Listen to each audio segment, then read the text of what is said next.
परिसर में आयोजित महिला सम्मान एवं सुरक्षा के विषय में आज हमें यहाँ आने का सौभाग्य प्राप्त हुआ है।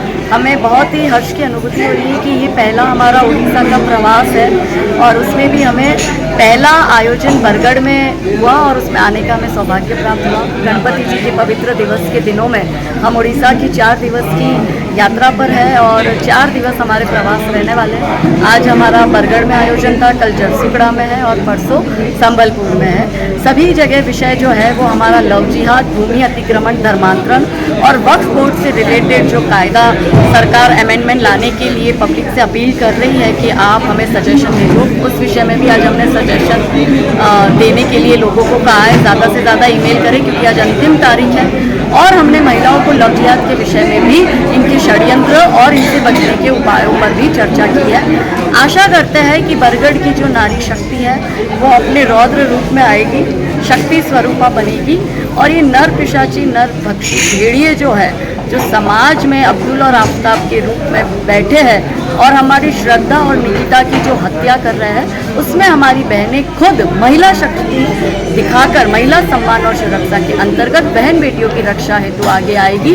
सेल्फ डिफेंस की ट्रेनिंग हर बच्ची को देना बहुत ज़रूरी है क्योंकि देश का जैसा माहौल है और कलकत्ता वाली घटना को पूरे देश ने हिला दिया है कि डॉक्टर बेटियाँ, हिंदू डॉक्टर बिटिया को कलकत्ता में जहाँ जिस हॉस्पिटल में वो काम कर रही है वहीं पे उसका बलात्कार और हत्या हो जाती है और परिवार को न्याय नहीं मिलता है। ऐसी बहुत सी हमारी बेटियों की मौतें जो है वो गुमनामी की मौतें जीने को मजबूर हो गया परिवार, तो परिवारों को इंसाफ मिले। और साथ में उड़ीसा हाईकोर्ट ने जो जून महीने में जजमेंट दिया है, 6 वर्ष की बच्ची का 2014 में बलात्कार और हत्या हुई थी, उन दोनों आरोपियों को जज ने ऐसे उनके कुकर्मों को व्हाइट वॉश करने का काम किया है। जब न्यायालय में बैठे जज ही, जिन्हें हम भगवान का रूप मानते हैं, वही न्याय में पक्षपात और भेदभाव करेंगे और 6 वर्ष की बच्ची के हत्या के करने वाले आरोपियों को एक को बरी कर देते हैं और दूसरे को आजीवन में उसकी कैद परिवर्तित कर देते हैं फांसी से, और ये कहकर कि उनका भविष्य है। तो मैं उड़ीसा हाईकोर्ट के उन दोनों जजों को प्रश्न करना चाहती हूँ, तो क्या वो 6 वर्ष की बच्ची का कोई भविष्य नहीं था? क्या वो 6 वर्ष की बच्ची बड़ी हो के डॉक्टर नहीं बनती थी? क्या वो 6 वर्ष की बच्ची अपने बूढ़े माँ बाप का सहारा नहीं बनती थी? आप भी किसी बेटी के पिता होंगे। ये संवेदनशील विषय है। आप बलात्कार जैसी घटनाओं को मजहब के साथ जोड़कर ये कहते हो कि क्योंकि बलात्कारी 5 वक्त की नमाज कर रहा है और उसके परिवार में बहन बेटियां हैं तो उसको बरी कर दिया आपने ये कह के, तो किसी और की बेटी के साथ ऐसा हो गया, उस पर आपका दिल बिल्कुल भी नहीं पसीजता है। क्या न्याय अब इस मापदंड पे होगा कि नमाज कर रहा है और वो नमाजी है इसलिए उसको छोड़ दिया जाए? जज साहब एक बार ज़रूर सोचिएगा अपने निर्णय पर। और उड़ीसा की नारी शक्ति को कहती हूँ कि अपने लिए आवाज़ खुद उठाओ, क्योंकि जब फैसले बलात्कारियों के हक में होते हैं तो महिलाओं के इंसाफ के लिए कौन लड़ेगा? न्यायाधीश से ऐसी अपेक्षा दुखद है। न्यायपालिका पर लोगों का भरोसा ना उठे, इसलिए न्यायपालिका से भी हाथ जोड़ के विनती करती हूँ, प्लीज़ बहन बेटियों की तरफ थोड़े से संवेदनशील हो जाइए। जय जय श्री राम, भारत माता की जय, वंदे मातरम। महिलाओं को हमने यही संदेश दिया है कि अपनी अस्मिता की लड़ाई के लिए लड़ो, अपनी सुरक्षा के लिए लड़ो, आत्मरक्षा की ट्रेनिंग लो, आत्मरक्षा की ट्रेनिंग खुद भी सीखो, अपने बच्चों को भी सिखाओ और समाज, एक उत्कृष्ट समाज का निर्माण करना है। राम मंदिर तो बना दिया, राम राज्य कैसे लाएंगे? अपने मन के राम को जगाकर जहाँ बहन बेटियां सुरक्षित हो, है नहीं सुरक्षित, तो ये बहन बेटियों को ही दुर्गा स्वरूपा बनना पड़ेगा और ऐसे महिषासुरों का नाश करना पड़ेगा जो समाज में बहन बेटियों की अस्मिता पर हाथ डाल रहा है। धन्यवाद काजल जी, धन्यवाद अंजू जी।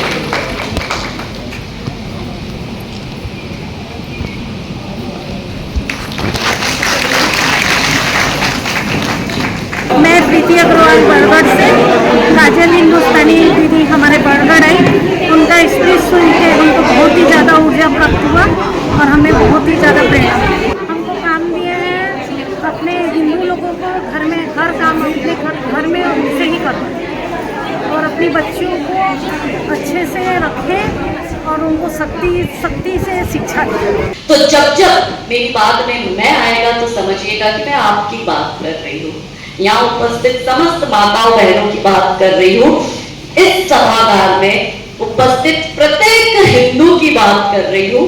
विश्व के प्रत्येक सनातनी की बात कर रही हूँ। मेरा परिचय क्या है मैं खुद देती हूँ दीदी।